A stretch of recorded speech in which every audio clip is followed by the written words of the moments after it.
여러분 안녕하십니까. 6월 11일 목요일 넘치는 우리 교회 매일 묵상 시작하도록 하겠습니다. 오늘 본 말씀은 고린도전서 7장 1절부터 24절까지 말씀입니다. 그 교회를 다니다 보면 생각보다 되게 다양한 문제에 이렇게 부딪히게 됩니다. 그런데 그 다양한 문제들에 대한 답이 성경에 나와 있느냐라고 물어보면 안 나와 있는 것도 되게 많단 말이에요. 그러니까는 어떤 원리와 어떤 원칙이 우리들의 생활의 문제를 해결할 수 있도록 도와줄 수 있다라는 것이죠. 그래서 우리가 각각 가지고 있는 어떤 질문들에 대해서 그것에 해당되는 정확한 답이 있으면 가장 좋지만, 그렇지 않고 어떤 원리적인 것들을 우리에게 설명해 주는 것이 있어요. 오늘 바울이 우리에게 그걸 설명해 주고 있는 겁니다. 구약 성경이나 예수님께서 우리에게 이렇게 해라 라고 이야기하지는 않으셨어요. 그런데 신앙생활하고 교회생활 하다 보면, 또 삶을 살아가다 보면 분명히 부딪히는 문제가 있다라는 거죠. 그 문제들에서 어떻게 하느냐, 오늘 결혼과 또 이혼과 독신의 문제에 대해서 어떻게 할 것인가에 대해서 우리에게 설명을 해주고 있는 겁니다. 이렇게 하는 이유가 뭐냐, 고린도 교회가 가지고 있었던 여러 문제 중에 하나였다라는 것이죠.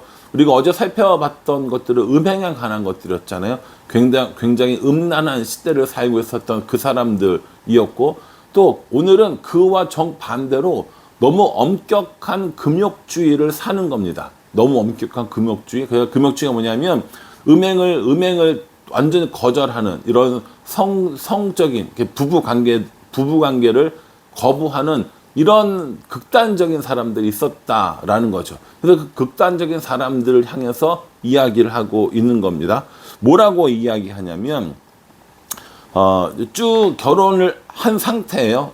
결혼한 상태인데, 남자가 여자를 가까이 두기를 멀리하고, 아내 가까이 두기를 멀리하고, 그러니까 쉽게 얘기하자면 성적인 그 생활을 하지 않고, 또 아내도 남편을 향해서 이 성적인 생활을 하지 않는 거예요. 왜 그러느냐? 그렇게 성적인 생활을 하지 않는 것이 자기네들의 그런 신앙적인 영적인 깊이를 더 해준다고 생각하기 때문이라는 거죠. 그러니까 그러한 풍조들이 있었다라는 거예요. 그래서 지금 바울이 그 얘기를 하고 있는 거예요. 이 남자인 내가 나의 그런 영적인 더 성숙을 위해서 아내와 함께 성적인 생활을 하지 않겠다. 또 아내는 이 영적인 생활을 위해서 남편과의 성적인 이 생활을 하지 않겠다라고 하면서 거부해버리는 거죠.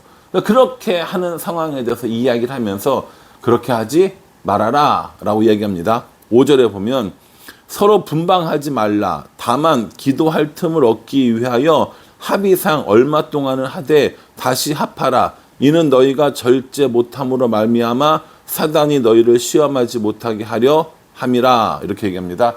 우리가 절제하지 못하기 때문에 어떤 이런 영적인 것을 추구하다가 육적인 그 정욕을 제어하지 못해서 오히려 사단에게 시험 드는 경우가 있으니까, 이런 걸 방지하기 위해서 그 부부가 서로 따로 이렇게 분방하지 말아라 이렇게 이야기를 하고 있는 겁니다.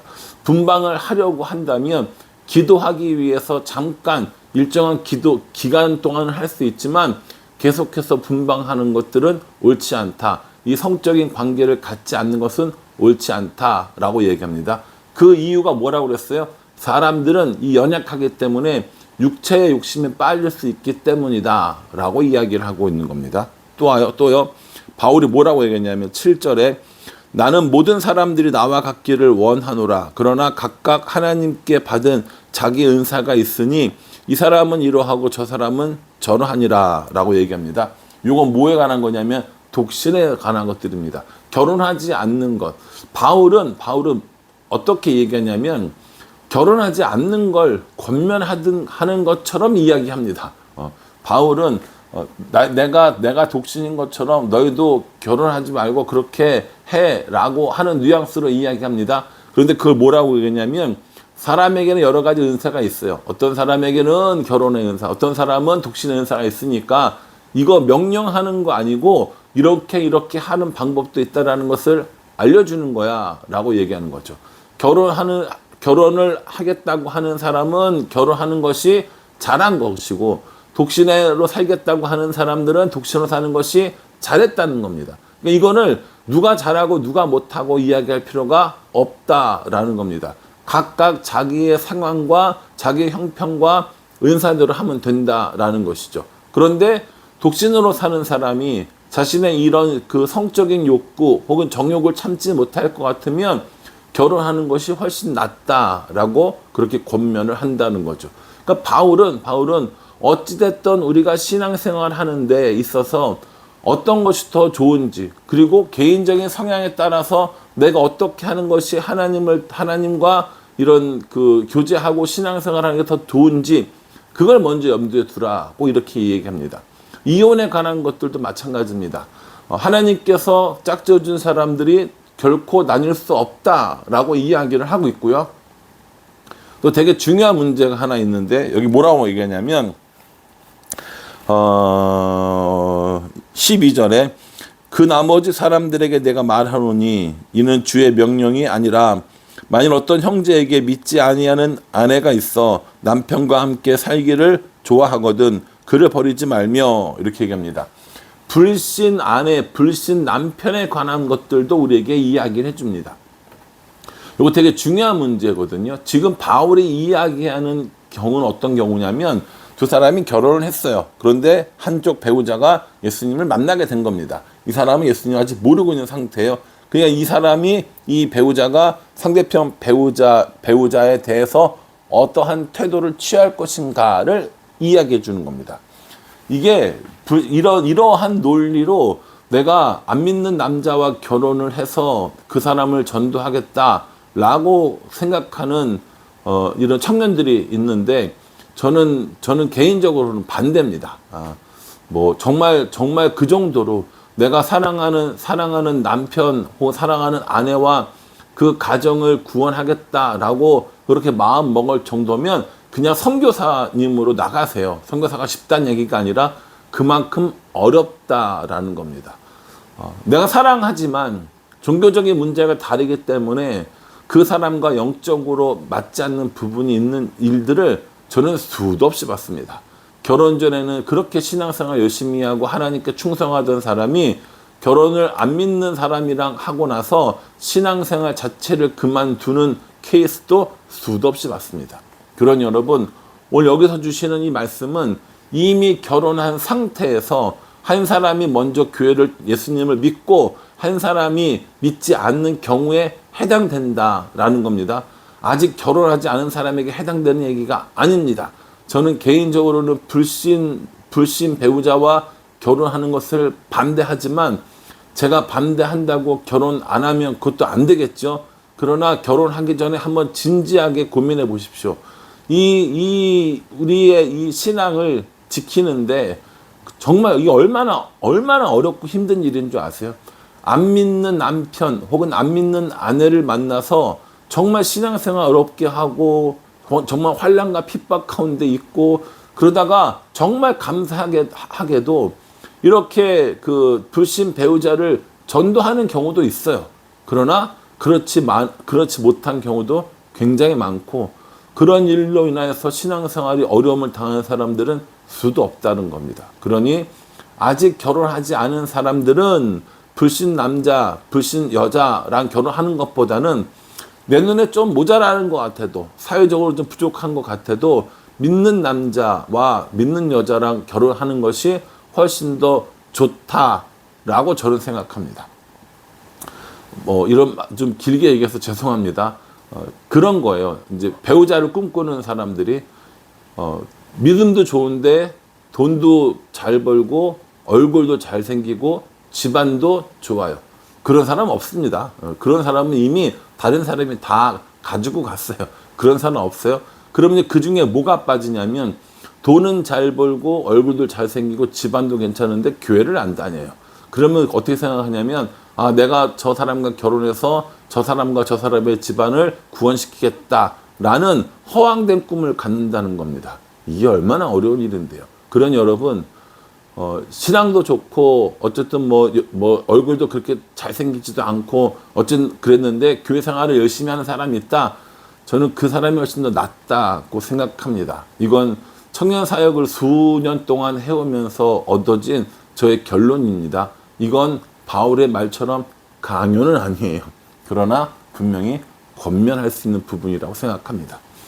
다시 본문으로 넘어와서요. 그래서 안 믿는 배우자가 있을 때 어떻게 해야 되느냐라고 할 때 그들과 갈라서지 말아라. 안 믿는 배우자들과 갈라서지 말고 그들에게 복음을 전해서 그 사람들이 구원받을 수 있을지 얻지 않으냐라고 이야기를 해요. 얼마나 바울이 구구절절히 이야기한지 아십니까?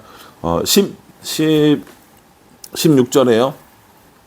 아내 된 자여 내가 남편을 구원하는지 어찌할 수 있으며 남편 된 자여 내가 내 아내를 구원하는지 어찌할 수 있으리요. 이렇게 얘기합니다.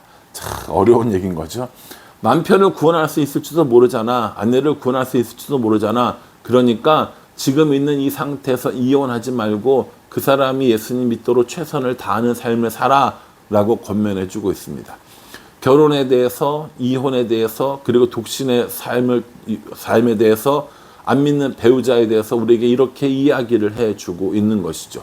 그러니까 이건 구약 성경이나 예수님의 가르침에는 나오지 않는 이야기입니다. 물론 기본적으로 구약 성경에서 결혼 생활을 유지하도록 헤어지지 않도록 이혼에 관한 것들이나 예수님께서도 나누지 말라고 했으니까 이런 것들이 나오지만 독신에 관한 것들이나 믿지 않는 배우자들에 관한 것들이나 이런 것들은 바울이 우리에게 믿음으로 권면해주고 신앙적으로 권면해주고 목회적으로 권면해주는 거라는 거죠. 그러니까 이런 기준이 있다라는 거죠. 그래서 어떠한 성경에 나오지 않는 문제들에 대해서 우리가 어떻게 할 것인가, 하나님께서 우리에게 지금까지 알려주시고 보여주시는 말씀의 흐름에 따라 우리도 그것들을 어떻게 할지 정하는 겁니다. 이걸 이제 같이 상의하는 것이 여러분들에게 제가 드릴 수 있는 목회적인 도움이 된다라는 것이죠.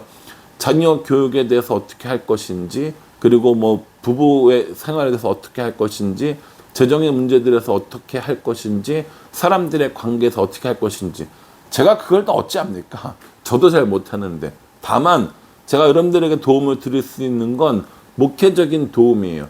그런 상황에서 성경은 뭐라고 이야기하는지, 그런 상황에서 성경적인 선택은 어떤 것이 될 것인지에 관한 것들을 저랑 서로 협의할 수 있는 거죠. 이야기할 수 있는 거예요. 목사님, 저가 지금 이런 상태인데 제가 어떻게 하면 좋을까요? 어떤 게 하나님의 뜻일까요? 어떤 게 성경적인 방법일까요? 라고 물어보면 저랑 같이 그 부분에 대해서 이야기를 하면서 이건 이렇게 하는 게 좋겠습니다. 저건 저렇게 하는 게 좋겠습니다.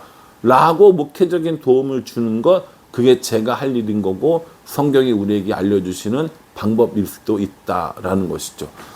바울이 우리에게 이건 명령이 아니야, 권면이야 라고 이야기하고 있단 말이에요.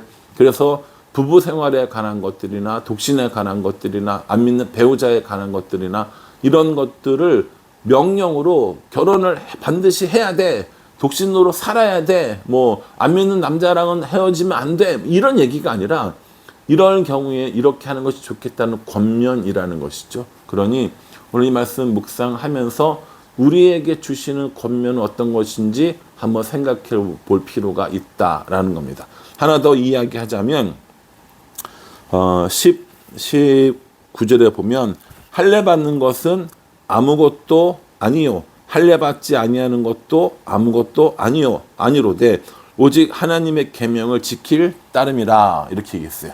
내가 예수님 믿었어요. 내가 예수님 믿었는데 지금 내가 할례를 안 받았어요. 그래서 할례를 다시 받아야 되는가? 내가 지금 예수님 믿었어요. 근데 종이었는데 자유인이 되어야 하는가? 등등등 이런 문제에 대해서 오늘 성경에 이 바울은 뭐라고 권면하냐면 할례 받은 거 아무것도 아니야. 무할례도 아무것도 아니야. 종된 것도 아무것도 아니야. 자유된 자도 아무것도 아니야. 오직 하나님의 계명을 지키는 것이 가장 중요해. 내가 예수님을 믿은 그 순간에 나의 그 삶에서 하나님과 동행하는 것이 제일 중요하지, 예수님 믿었다고 해서 뭔가 신분의 변화가 있거나 재산의 변화가 있거나 이런 거 아니라는 거예요. 결혼과 독신과 이런 문제들도 똑같다라는 거죠. 그래서 내가 예수님 믿은 그 순간에 나의 삶의 모습에 부르신 그대로 행하고 그 삶에 최선을 다하되 예를 들어서 종인 자가 자유할 기회가 있을 때는 그 자유를 얻으라는 거예요. 뭐 일부러 뭐 속이고 거짓말로 해서 자유를 얻는 것이 아니라 자연스럽게 그렇게 될 기회가 있으면 그렇게 하라는 거예요. 자연스럽게 결혼할 수 있으면 결혼을 하라는 겁니다. 자연스럽게 독신으로 살게 되면 독신으로 살으라는 겁니다. 자연스럽게 하나님이 주신 이 자리에서 내가 안 믿는 배우자를 만났으면 억지로 이혼하는 것이 아니라 그 사람을 변화시킬 수 있도록 하라는 거예요. 그게 바울의 권면이라는 겁니다. 성경은 우리에게 딱딱 떨어지는 답을 주지 않을 때도 분명히 있습니다. 그러나 말씀을 끊임없이 붙잡고 기도하면서 성경적인 답이 무엇인지, 우리들의 실상에서 얻어질 수 있는 답이 무엇인지 고민하는 이 과정은 분명히 필요합니다. 저는 이것이 우리에게 주시는 이 신앙생활이라고 저는 생각합니다. AI 시대입니다. AI를 써야 되는가 말아야 되는가. 성경에는 나오지 않아요. 왜요? 성경은 AI라는 것이 존재하지 않았던 시대에 나온 그 말씀이기 때문입니다. 그러니 원칙과 원리를 성경에서 배워서 내 삶에 적용해 나가면서 하나님과 동행하려고 애쓰는 삶, 저는 이게 신앙생활이라고 생각합니다. 바라기는 오늘 이 말씀 묵상하면서 하나님이 우리에게 원하는 뜻이 무엇인지 고민하고 그 고민 끝에 얻어진 답을 따라가며 성경적인 삶을, 하나님과 동행하는 삶을 살기로 다짐하고 결심하는 우리 모두가 되기를 주님의 이름으로 축복합니다. 기도하겠습니다. 하나님, 우리들의 삶 가운데 여러 가지 상황들이 있습니다. 그 상황들에 성경이 딱 떨어지는 답을 주지 않을지라도 오늘 바울이 주는 권면과 같이 우리가 말씀 붙잡고 씨름하고 고민하게 해주시고 그 안에서 하나님의 뜻이 무엇인지 발견할 수 있도록 은혜 베풀어 주시옵소서. 그리고 그 발견한 뜻 가지고 믿음 생활, 신앙 생활 해나가는 우리가 되어질 수 있도록 도와주시옵소서. 예수님의 이름으로 기도합니다. 아멘. 여러분 이 말씀 기억하시면서요, 말씀 가운데 답을 찾고 우리들의 삶에 적용해 나가는 우리 모두가 되기를 간절한 마음으로 기도하겠습니다. 감사합니다.